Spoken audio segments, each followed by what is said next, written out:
Not scheduled, not coordinated, not even predictable. It just happens naturally, like gravity. Don Jr. uploads a wild video. The internet goes into overdrive. Kimmel gets tagged 1,000 times, and within hours, the whole country is laughing. It's a cycle no one can stop, especially not Don Jr.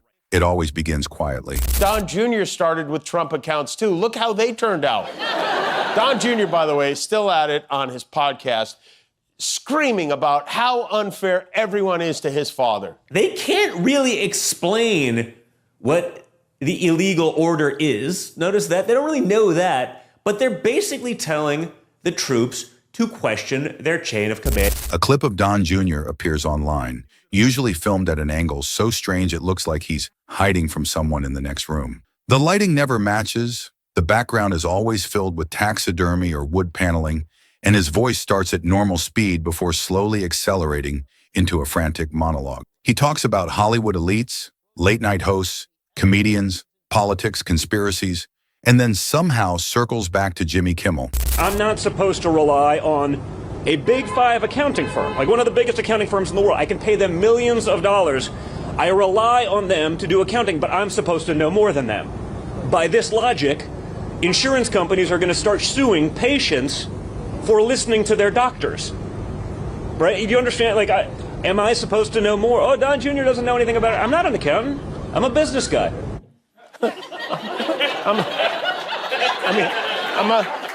I'm a business guy. Even when Kimmel hasn't mentioned him in weeks. And that's when the internet reacts. People know what's coming the moment Don Jr. posts something that feels even slightly unhinged. They start tagging Kimmel like they're sending a digital flare into the sky. Jimmy, you gotta see this. Kimmel, please break this down. We're counting on you.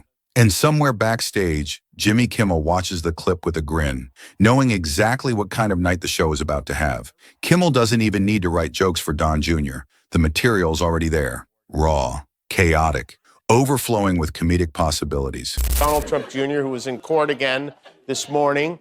There he is.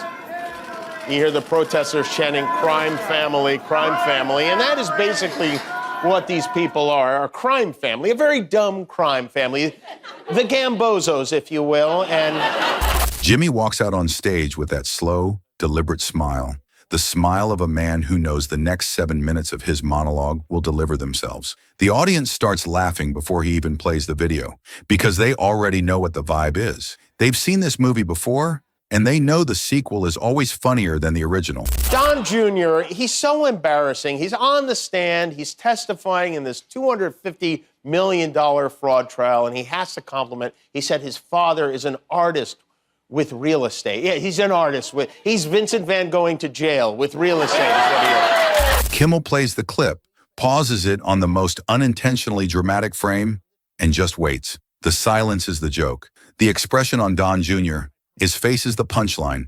The audience roars before Jimmy even speaks. And when he finally does, it's always a calm, casual line that hits harder than any insult ever could. Something like, is he okay? Or is he being chased? Or why does he sound like someone pressed fast forward on him? This cartel turned Venezuela's state oil company into a narcotics trafficking and money laundering operation. Tim Walz is, quote, 100% responsible for massive fraud. Under Tim Walz, Minnesota is literally funding terrorism and is still currently hospitalized. Maybe they ought to hook Jr. up to one of those mystery MRIs, too, while they're at it. At this point, Melania speaks better English than he does. And the crowd loses it. But Don Jr. can never resist the urge to respond. He films another video, usually more intense than the first one, talking faster, louder, and more aggressively than before. It'd be one thing if, like, hey, you excuse just overall, lack of charisma, but like, she wouldn't even tell them their policies. It's fine. Like, we'll figure out the policies on January 20th. They have no self-respect. It's brutal, right? He says Kimmel is irrelevant, says he doesn't watch late-night TV, says he doesn't care, all while clearly quoting things Jimmy said word for word. It's obvious he watched the entire monologue, maybe twice. The energy is frantic, like he ran straight from the TV to his phone and hit record before taking a breath. Kimmel once joked that Don Jr.'s videos look like the kind of confessions someone films before running into the woods. And honestly, it's not far off. There's always this urgent, rushed quality to them, like he's trying to get all the words out before someone walks in. The pacing, the blinking, the pointing, it all adds to the comedy. And Jimmy doesn't even need to exaggerate it. He just shows it exactly as it is. I'm not supposed to rely on a big five accounting firm, like one of the biggest accounting firms in the world. I can pay them millions of dollars. I rely on them to do accounting, but I'm supposed to know more than them. By this logic, insurance companies are going to start suing patients for listening to their doctors.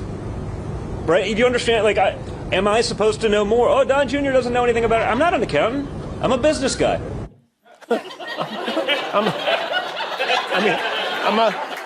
I'm a business guy. The internet becomes part of the performance. They edit Don Jr.'s videos. They remix them. They add dramatic music. And the funniest thing is that Don Jr. tries to turn this into a battle he believes he can win. He posts that he destroyed Kimmel, that he exposed him, that he shut him down, while Kimmel is literally sitting on a stage with a cheering audience, sipping coffee, marveling at the idea that someone thinks shouting into a phone equals victory. Kimmel never escalates it. He doesn't insult Don Jr.'s appearance or family or personal life. He just shows the clips, because the clips are the jokes.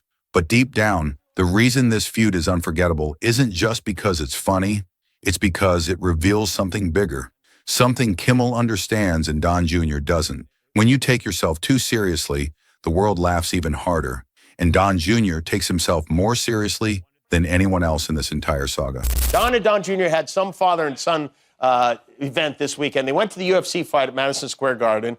There they are. Trump's being cheered on. With he's got Dana White there. He's got Tucker Carlson in the back. He's got Kid Rock in tow. And, of course, oh, yeah, there we go, a little fist bump. Don Jr. was thrilled to be a part of the group. He posted this picture of him and Tuck cackling in their blue checker print shirts. A couple of banana Republicans right there. And every video feels like a mission statement. Every sentence feels like it's trying to prove something. Every rant feels like a man fighting a war no one else can see. Kimmel, on the other hand, floats through the entire thing with ease. The more he insists he's calm, the more the internet notices the shaking voice, the rapid blinking, the rushed pacing. It's cinematic. It's dramatic. It's comedic gold produced unintentionally by the person starring in it. And through all of it, Kimmel remains exactly the same. Steady, amused, slightly bewildered, and another person pressing play. And no matter how many times Don Jr. claims he's winning, no matter how many rants he films, no matter how many videos he uploads at 1 a.m., the internet knows the truth. Kimmel doesn't win because he fights harder. He wins because he doesn't fight at all.